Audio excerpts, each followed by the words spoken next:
Again the sea was the battlefield, again the U-boats were the nemesis.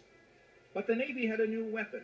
It had commissioned hundreds of small destroyer escorts designed to fight off the submarine and protect the convoys. They were prepared to draw fire themselves to protect the larger ships. Northern Ireland became a frequent port of call for the destroyer escorts. Unique among these ships heading for Belfast Harbor was the USS Mason, the first American warship ever manned by an all-black crew. Although African Americans had comprised 40% of the Navy in the Civil War, since 1900, the Navy had relegated them to service as cooks and waiters. At the urging of Mrs. Roosevelt, the President commissioned the Mason to give African American sailors the chance to prove themselves and take a warship into combat. All the boys on the Mason were all raised right here in this country, and we couldn't go to a movie show or sit down to a Carter and Woolworths even. We had to go around to the back. Then next thing you know, we were on a ship. We're scared, and we go to Ireland. And the people didn't look at us as our skin color. They looked at us as true American fighting men.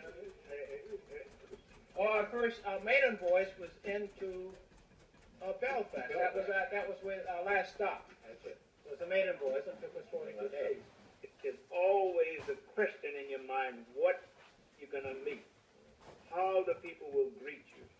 Because here we were so many black guys. There was 160 of us on one ship. Whenever you go in any place, the captain always say, don't go alone.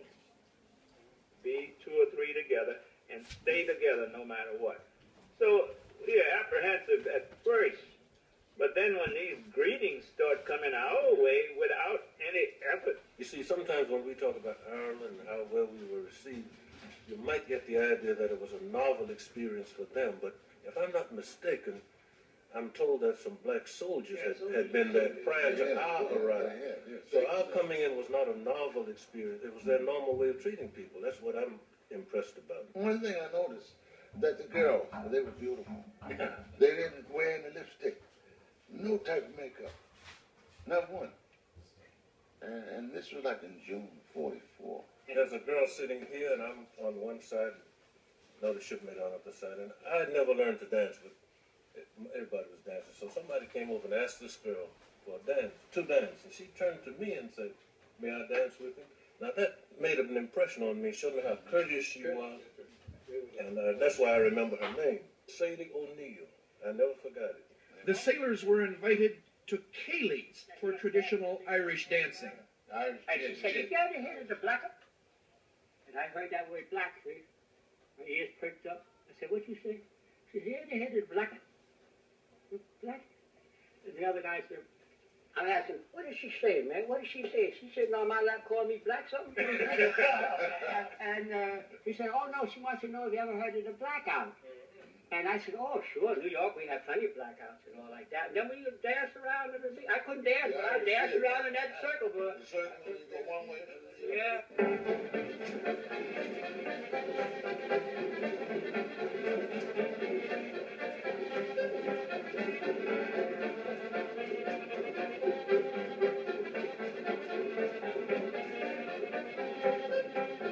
This way, the circle. Then all of a sudden, a beat from the band, and everybody started going the other way, and then you fall over each other until I got used to it. I waited and listened for the beat. When they went this way, I went this way. It was lovely. It was really beautiful. I thought that was wonderful. It made us feel good, all of us. The most impressive thing for me was to meet people on the street, perfect strangers, how they walked up and greeted us. And it was such a shocker to me because the ordeal that we learned in our own U.S. Navy, to get over there and these people, first time meeting us, came up with such courtesy. And one lady apologized for the weather being cloudy. Yeah. Apologized for the weather being cloudy. You know, just to be treated like that. We had to travel all that distance Get that to be exposed to that kindness, just human kindness that came out of those people's heart. And when you contrast that with the way we were treated on the ferry that ran from, well, there's a ferry from Norfolk to Newport News or Chesapeake Bay. And I was sitting there in a lunch counter with one of my shipmates who was white. And we both ordered. The woman looked at me kind of strangely, but she gave me what I wanted. But then a little man about this big came out and said to me, he used the N-word, told me that I should not be there and get up in uniform. When I got to Ireland, like I say, it was the only place that I was called a Yank. And knew it.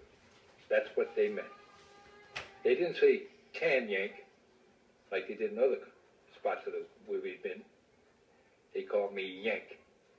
The same thing is what the white sailors was being called, Yank. And it was good.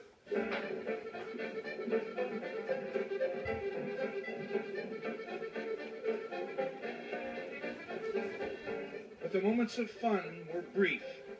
Then it was back to the open sea and the dangers of convoy escort duty. The Mason's men